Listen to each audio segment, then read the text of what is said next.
Yo, what's up, guys? If you've been following my TikTok for the past couple of weeks, you know my thoughts on the abomination of a show that Ahsoka is. And basically, I just felt that I kind of needed to make a video on it on YouTube to get all my thoughts out there. Because short form videos for this type of content on TikTok doesn't work because of the algorithm, because of the fan base, and just because short form videos for this type of subject is maybe not the best means of getting my thoughts out there.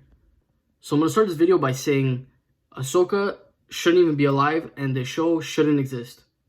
So for some context, the entire character of Ahsoka is just a means of showing a child's perspective of the Clone Wars, a child's perspective of the corruption of the Jedi during the Clone Wars era, and more importantly, to serve as more of a reason for Anakin turning to the dark side. Now, why do we need more reasons for Anakin turning to the dark side? Well, basically, it's because during the prequels, when they were coming out, the reasons in the prequels weren't convincing enough to some fans. So when they made the Clone Wars show, they thought that, okay, well, let's use this as an opportunity to give more reason. So, of course, they created Ahsoka and had her whole storyline with the Jedi turning on her and kicking her out.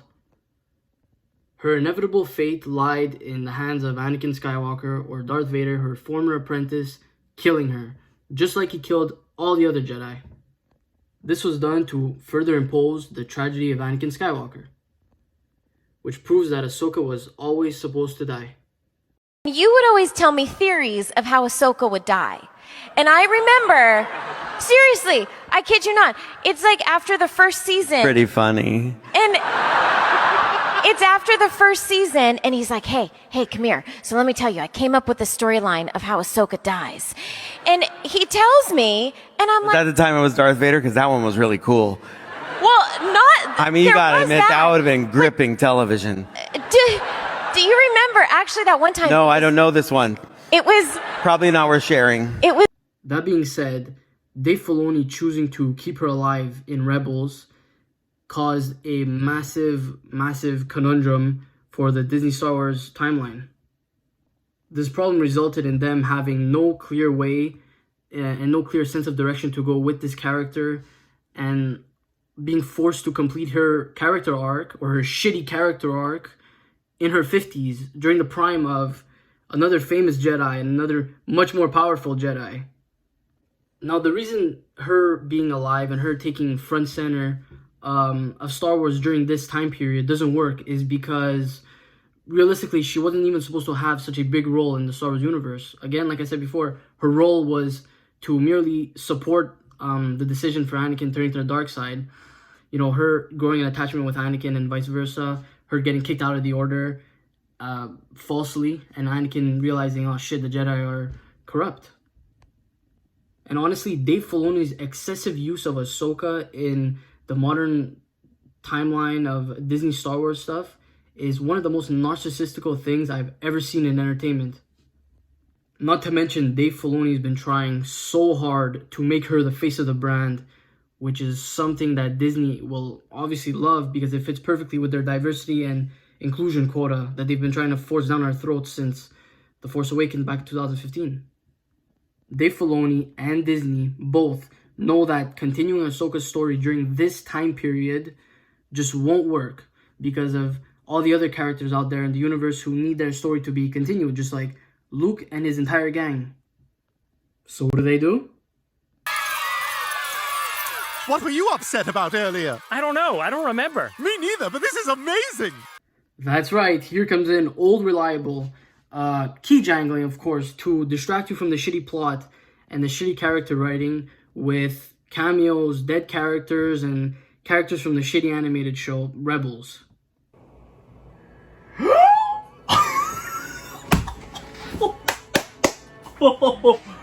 Oh my god, I knew it was gonna end there.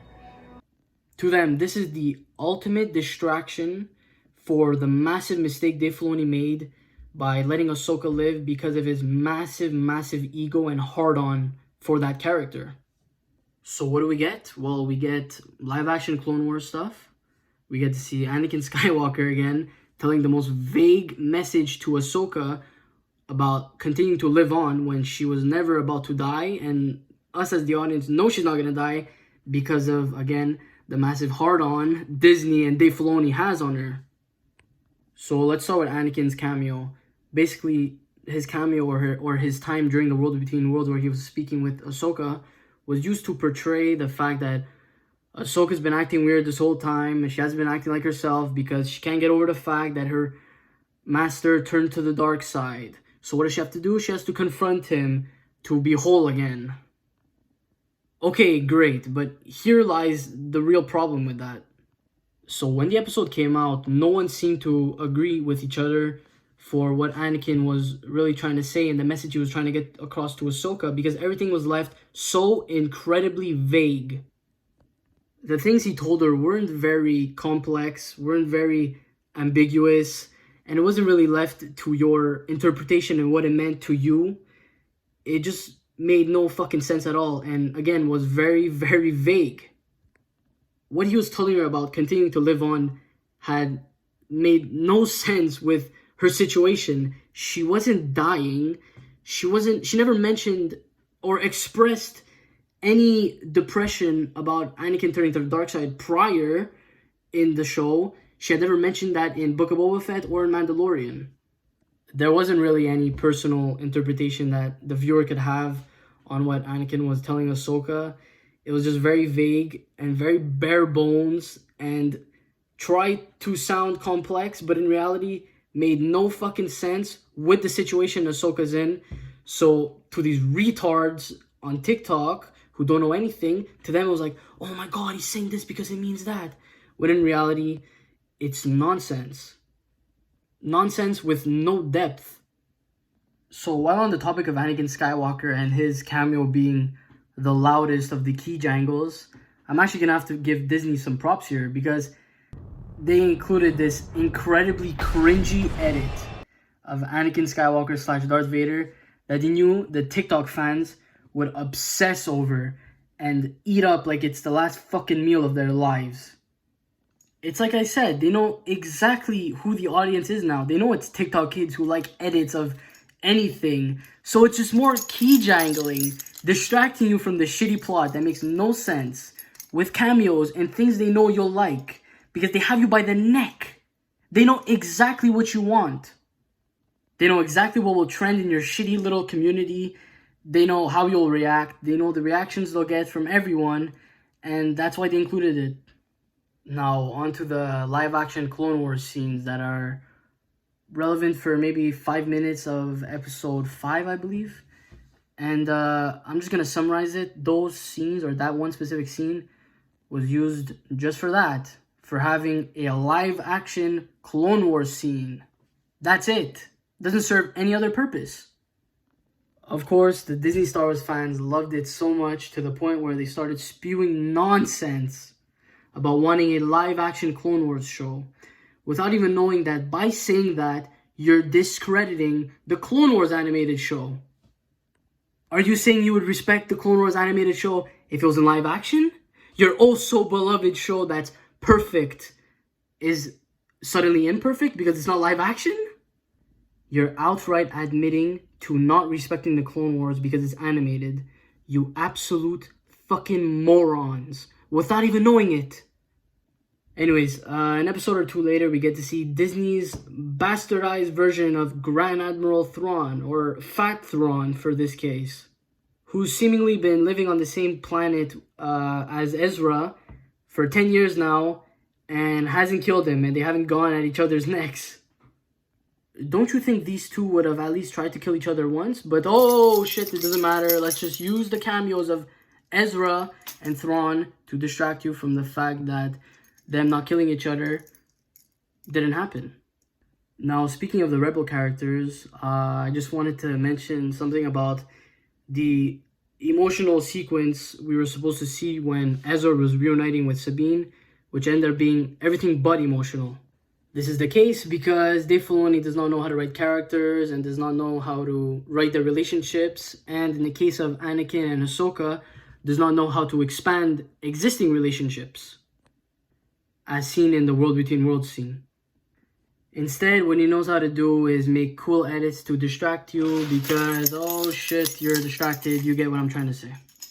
Now, I briefly wanted to talk about Luke Skywalker and his crew and how they are the most relevant heroes during this time period of the galaxy, and how they should be the ones to be dealing with the main threats, not Ahsoka.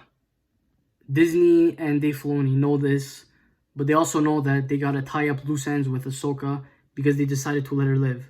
So what they do is they decide to conclude a 50-year-old woman's story arc in the middle of Luke Skywalker's prime. Again, this is just another example of Dave Filoni and Disney's favoritism towards Ahsoka and their hatred towards the old characters. Guys, Ahsoka in the end is nothing but Disney Star Wars content for the sake of having Disney Star Wars content to please the mindless so they always have something to watch. This makes me want to ask you, Disney Star Wars fans, don't you believe you deserve better content? Are you satisfied with this type of content? And I know I've been shitting on you this entire video, but to be honest, I believe you do deserve better content. You've stuck with this dead corpse of a franchise for about a decade now, and you've been getting nothing but shit on by the creators and writers, and nothing but shit content, but you stick with it. But as soon as they start showing something you're somewhat familiar with, you start clapping like a fucking seal. This is nothing but the pure embodiment of an abusive relationship. You need to realize that you as a paying customer are allowed to want good Disney Star Wars content, and that you should never settle for mediocrity when your wallet's involved. A lot of you guys on TikTok like to call me a toxic Star Wars fan, or the stereotypical toxic Star Wars fan. And if being a longtime fan of the franchise and giving good, valid criticism towards the more modern stuff makes me toxic, then I'll gladly accept that as a compliment. All in all, Ahsoka is a show that rips off and steals from the expanded universe and Disneyfies them to the worst extent, while using cameos and those things from the EU to distract you from their shitty writing. There was other stuff in this episode too, with like the Purgles and us going to get Ezra and Thrawn now, but who the hell cares? Now, this leads me to want to talk about where this show could potentially go, and that they are obviously not done with Ahsoka's character, and she will continue to be around as long as Dave Filoni is around. Which is why this atrocious Season 1 of Ahsoka is merely set up for a Season 2 or a big Mandoverse movie where they have all the new Disney characters and it would be like an Avengers Endgame type of event. And that truly is when I believe the Disney Star Wars fans will wake up and realize that their brand they supposedly love so much has been treated like a modern Marvel project filled with cameos to distract from the shitty plot since Mandalorian Season 1. If this does happen, these Disney Star Wars fans will realize that Star Wars is not Marvel and shouldn't be treated as such by the higher-ups. I'm just going to end this video talking about how the stark contrast between making content like this on YouTube is compared to on TikTok, where on TikTok it's full of shills, filled to the brim of shills who don't realize the things that we do. And when I say we, I mean the community, or the more mature community on YouTube, like Nerdrotic, Geeks and Gamers, RK Outpost, Mauler, Critical Drinker, and all them. They realize these things, and they've helped me realize these things more importantly. And I, for the past year and a half, have been trying to spread that message onto TikTok, onto the younger audience like me. But it never really turned out that way. Instead, I just got massive, massive hate. So that's why I'm projecting my ideas onto YouTube. So what I need from you guys is to just help me on my TikTok. And if you agree with me, just go and like some of my videos, please. I would really appreciate it, because it's way too toxic over there.